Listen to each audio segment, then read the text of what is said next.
Are my glasses on screen? Yeah, you're fine, dear. Okay. Today is January 17th, 2015. I'm at Northwest Cannabis Market with Edie Cutler. Edie, just to confirm, you have signed a release today to appear on this video. Is that Yes, correct? I have. Thank you so much. Edie, we're doing this to get some patient impressions of the market. I would like to ask you a few questions. The first would be, do you remember your first day here at the market, and what was your impressions?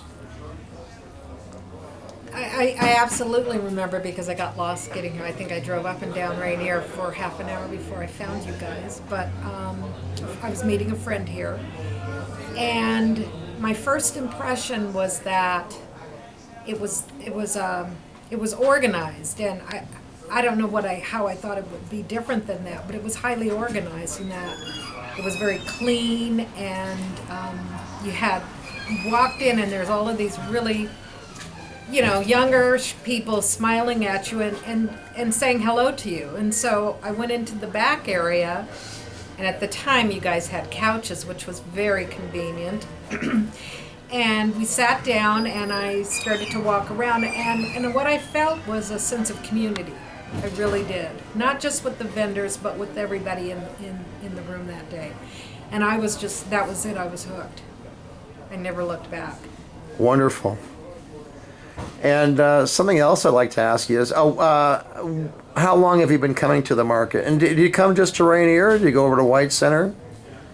I'd gone to White Center twice, Uh-huh. but and I like White Center. It's a little bit more sterile, and because I have a disability, it's hard for me to just stand. So it's there's really no place to sit and talk Right. with someone. Yeah, it's limited seating in the meditation Right, it's almost area like there. a farmer's market.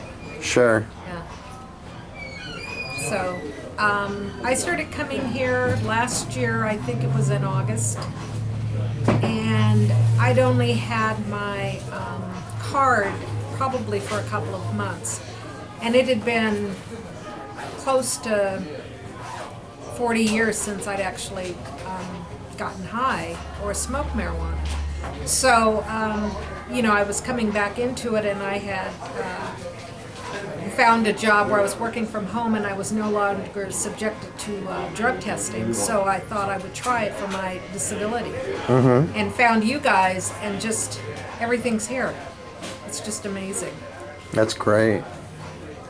And what do you think of the market today? I mean, are you aware that the city is trying to shut us down here because they're claiming that we have more than one access point at one address? That's their position. They're going in the city of Kent ruling that it's making its way through the Supreme Court.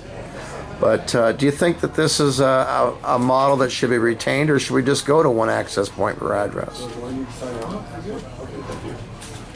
The beauty of this is that you have so many vendors in one spot, and that you have so many different options for your treatment. I really knew very little coming into this, and I had hoped that I'd find something, like a panacea just to cure this for me. And, of course, that isn't what you're going to find.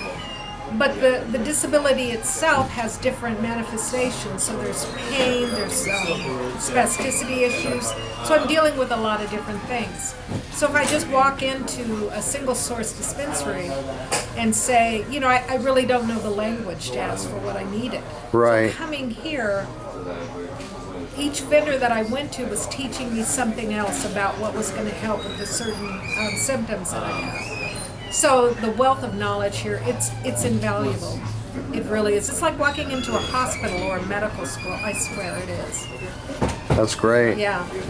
So if you had to sum up your impression of the market today, what would you say to anyone that is unfamiliar with the market or considering writing rules or regulations to either do away with it or reinvent it in other than its current form? I shudder to think. We'll be set back. The medical community will be set back. And it scares me. It scares me to death if I have to go back to where I was. Right. Yeah. So you don't feel that the black market can serve you anywhere near the way that this market Me? is able Are you to? kidding? No. You don't want to be out in the back alley? No. No. I Okay. don't do anything illegal. Okay, No, well, no. well, how about the other way then? You're obviously a rich, well-to-do woman. Why don't Oh, yeah, that's why don't you right. just go to the recreational stores and pay the tax that they're demanding of people that want to go in there? Do you think that a recreational store could properly serve your medical needs? I'm like a lot of other Americans in that I make $12.50 an hour. And I don't have the resources to go and to spend on recreational marijuana. Right. I mean, really, you're going to do that to me? Then you might as well make, there's, that would be wrong. That would not serve That would be you. withholding treatment from the needy. Wow.